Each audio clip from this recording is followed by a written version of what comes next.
Kayo ba kita na ito political satire sa internet? Ito kalat na masyado social media. Una, ako isip, ito gawa siguro sa akin idol, si Mr. Shuli. Pero ako isip, Mr. Shuli, wala na. So, gawa to siguro mga netizens, galit sa mga senador, kampi China. O, tayo gawa laro ha. Close up ko isa-isa mga karikature. Kayo gawa hula sino senador kamuka. Number 1, si Mr. Tenki. In fairness magaling to si Tenki. Kaya lang, gawa siya promise pero wala naman siya bigay Tenki.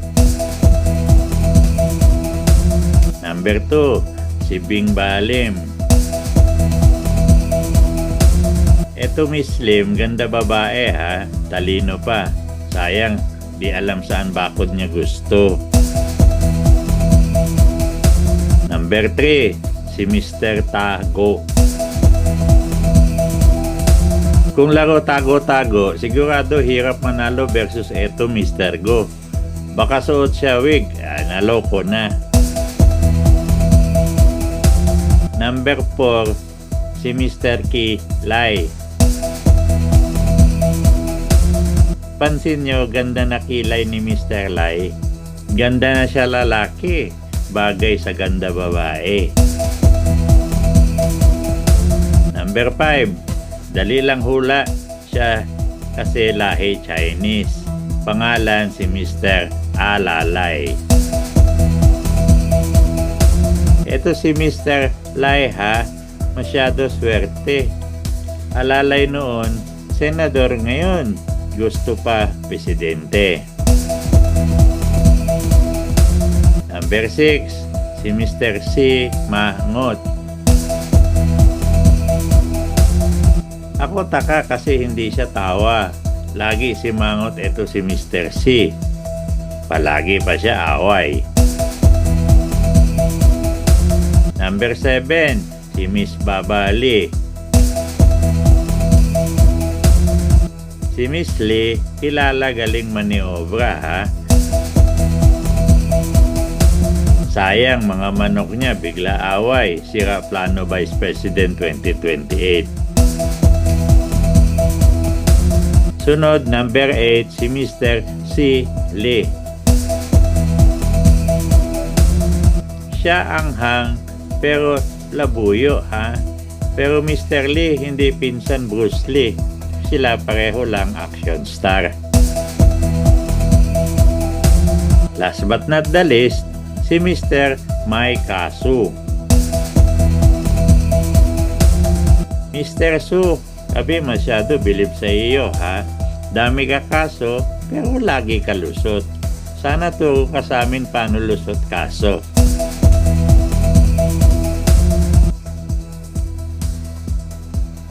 O, seryoso na tayo ha.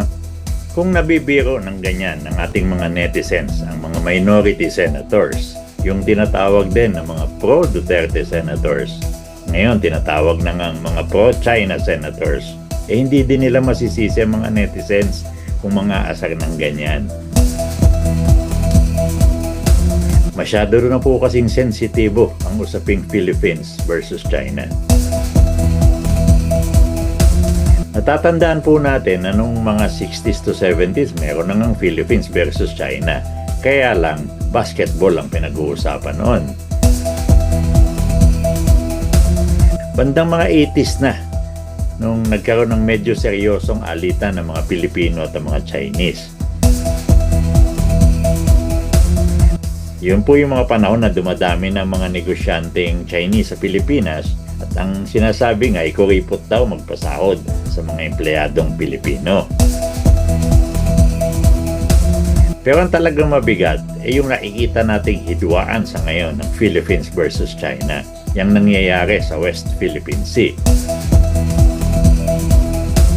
May unang paratang na ang mga isda daw sa karagatan ng Pilipinas ay hinahakot ng mga malalaking Chinese vessels.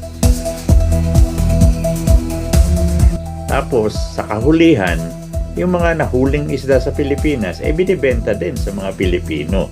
Sino nga naman ang hindi magagalit dun?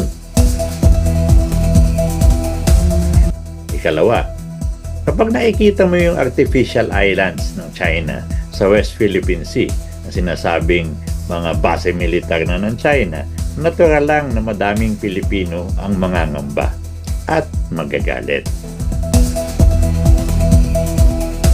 Pangatlo, at ang pinaka sa lahat, yung makita mong binobomba ng water cannon ng mga mangingisdang Pilipino doon mismo sa West Philippine Sea.